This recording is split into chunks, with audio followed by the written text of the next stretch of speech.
Hey there, guys. Welcome back to Rev and Rome. So, I was scrolling through Amazon and came across this cheapest CarPlay display that I could find in the market. So, I couldn't resist it, had to order it and see if it actually works on my bike. So, in this vlog, I'll take you through the whole journey from unboxing it to installing it step by step. And of course, I'll show you the final result to see if it's worth the hype. So, without wasting much of your time, let's jump into the video. So, let's unbox it. First up, the paper, just a quick installation guide and wiring diagram. Next, the display itself looks pretty decent for the price, right? And finally, a little box with all the attachments, wires, and mounts. We'll need to fix it on the bike. Everything is here, so let's head out and continue with the step-by-step installation on the bike.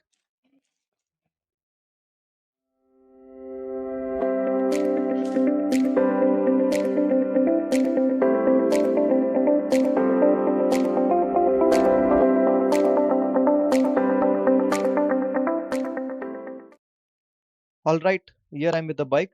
I just opened up the seat after quite a while, and I see there's a lot of dust and splashes all over. Let me give it a quick clean before we get into the stuff. So now, before going through the full installation, I thought I want to make sure the display actually works or powers on. So I'll start with a simple wiring check first. If it lights up, then we'll continue with the proper setup step by step.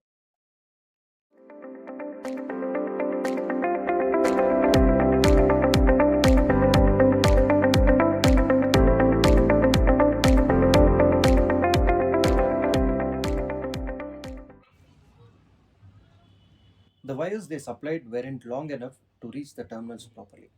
Luckily, I had a spare ones around with me. I just used them to extend it so that the connections are easier. The kit comes with three main wires.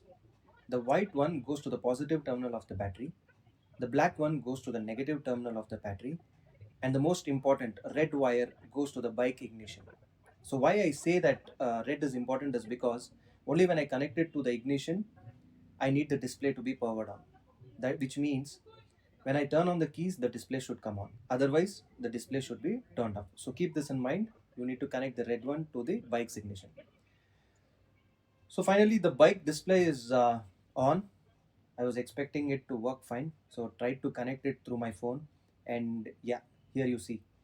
The phone is connected to the display and the CarPlay is on. All the features are working absolutely fine. Yes, some relief because the amount I paid is not gone waste. All right, let me finish up the rest of the process and show you the final result.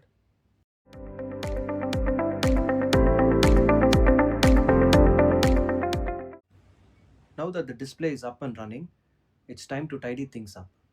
I went ahead and finished the wiring, making sure no terminals were left open.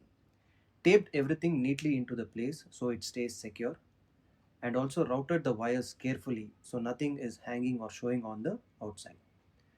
From there, I guided the wires all the way up to the handlebar where the display is going to sit. So nice and clean, just the way I like it.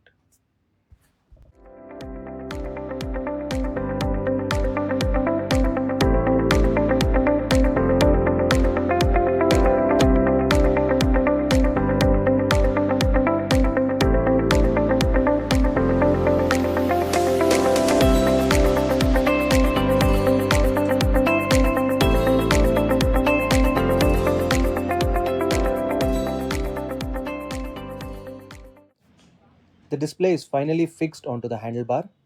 Next, I'll adjust it to my seating position to make sure it's perfectly visible while riding. Finally, once the adjustment is done, checking the screen visibility in daylight and making sure it connects seamlessly to my phone. And yes, it works perfect. So, alright, guys, hope this video helped you if you're planning to get a budget CarPlay display for your bike. I'll drop the link to the product in the description below so that it will be easy for you to purchase it. So, until next time, ride safe and see you in the next vlog.